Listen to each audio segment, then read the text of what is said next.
In today's video, we're going to talk about a couple things, one of them being timing and then the other one being symmetry. So let's just get started with the S&P Cash Daily. Now, for those of you who are following me on Twitter, you know that I did put out the NASDAQ chart last week to anticipate a possible low and bounce, which we did get.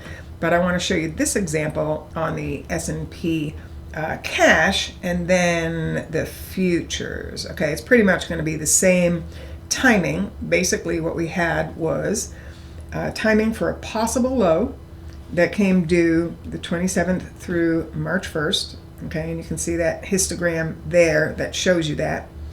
And we also had some outright cycles. Now we did get a bounce. Okay, we did get a nice bounce of 148.43 off of this last low. I mean, absolutely, if you're a day trader, you know, it was tradable as far as, you know, getting something off of this last timing.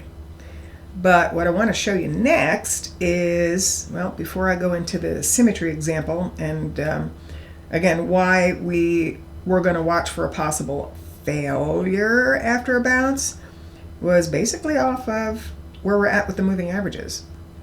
Okay, so here you did have the 513 cross to the downside. You also have price below the 50 simple moving average. So that was the reason why we were watching for the possible fail, even if we did get a bounce. So now we did get the fail, right? Let me just show you what happened in the S&P. Now, Tammy put out the example, but hers is, I believe, on the 120-minute chart. It's basically the same trade decision. We had symmetry with this prior low to high swing, which was 152.50, and then I projected that from this low. There were some others, you know, we went through some of the resistance, but we ended up having a perfect hit of symmetry at this point. We had a reason, again, to watch for a possible failure due to the averages and, you know, the recent pattern, and this was the area that we ended up failing from.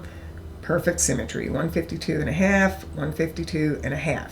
Now, as far as next decisions, I do have some areas to watch for a possible bounce, but again, this is still vulnerable to the downside. But yeah, can we look for a bounce again? Well, we can, but let me run new timing, and I'm going to do it off of this S&P cash chart again. Now, the last timing that I did was, you know, from here for the next possible low. We did get that, but now that we've made a new low, let's run it again. So we're going to go reports, dynamic time projection, make a new report, and it's March 3rd. I'm going to do right before then. So I'm going to project starting on Friday the 28th. Click on this and see where the next timing comes in as far as the histogram is concerned. And we do have some standout dates here. It looks like it does point to the next possible bounce, the 3rd, 4th, right here. You can see the you know, two standout dates here. You can see them, you know, right over here. We're on the, you know, those are the standouts, and then they correspond to these dates here. So we're basically in a place again to anticipate another possible bounce. But guess what? The market doesn't look good, so we're going to do the same. We're going to set up resistance even if we do get a bounce. So we'll keep an eye on that in the next few days. And you know, if you're really interested in learning what we do, you should actually do the free trial on the room. It's at ElliottWaveTrader.net, and you can do 2 weeks even without a credit card. So check it out if you're interested in learning more about what we're doing in the room. And have a great day.